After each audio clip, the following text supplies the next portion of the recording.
যতক্ষণ পর্যন্ত জনগণের সরকার প্রতিষ্ঠিত না হবে, জনগণের জনপ্রতিনিধিরা দেশের উন্নয়নে, এলাকার উন্নয়নে, মানুষের উন্নয়নে কাজ করার সুযোগ না পাবে, ততক্ষণ পর্যন্ত বিএনপির আন্দোলন অব্যাহত থাকবে। যতক্ষণ পর্যন্ত জনগণের ভোটের অধিকার, কথা বলার অধিকার প্রতিষ্ঠিত না হবে, ততক্ষণ পর্যন্ত বিএনপির আন্দোলন অব্যাহত থাকবে।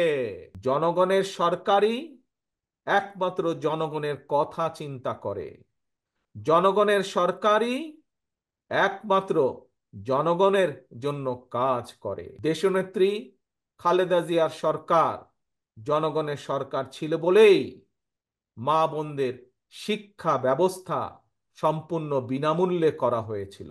জনগণের জন্য, এলাকার মানুষের জন্য, সর্বোপরি বাংলাদেশের মানুষের জন্য যদি কাজ করতে হয়, তাদেরকে যদি এই সম্ভাবনার দিকে নিয়ে যেতে হয়, এই সম্ভাবনার দ্বারগুলো যদি খুলে দিতে হয়, তাহলে প্রিয় ভাই বোনেরা, কথা একটি। কি সেই কথা?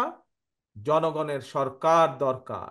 এবং জনগণের সরকার প্রতিষ্ঠিত করতে হলে উপায় একটি, রাস্তা একটি, যার জন্য এই এলাকার আমার শত শত সহকর্মীরা জীবন দিয়েছে, যার জন্য জনগণের যে অধিকার প্রতিষ্ঠার জন্য, জনগণের যে ভোটের অধিকার প্রতিষ্ঠার জন্য সমগ্র বাংলাদেশে বিএনপির লক্ষ লক্ষ নেতাকর্মী গুম খুনের শিকার হয়েছে, গায়েবী মামলার শিকার হয়েছে, সেই ভোটের অধিকারকে প্রতিষ্ঠিত করার জন্য 2009 সালে বিডিআর পিলখানা হত্যাযজ্ঞের ভিতর দিয়ে শুরু হয়েছিল সেই পতিত স্বৈরাচারের এই অত্যাচার, এই হত্যাযজ্ঞের খেলা সমগ্র বাংলাদেশে।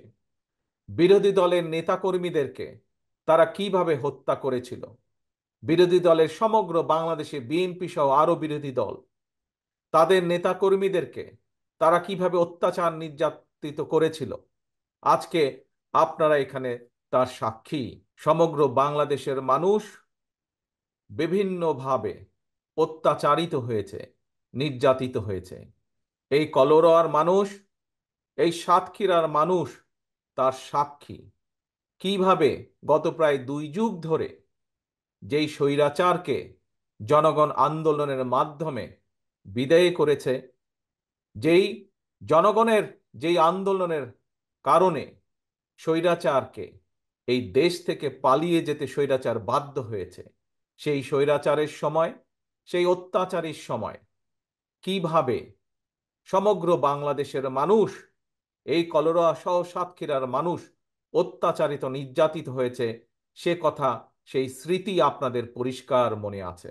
বিএনপির রাজনীতি আমি একটু আগেই বলেছি, উন্নয়নের রাজনীতি, উৎপাদনের রাজনীতি।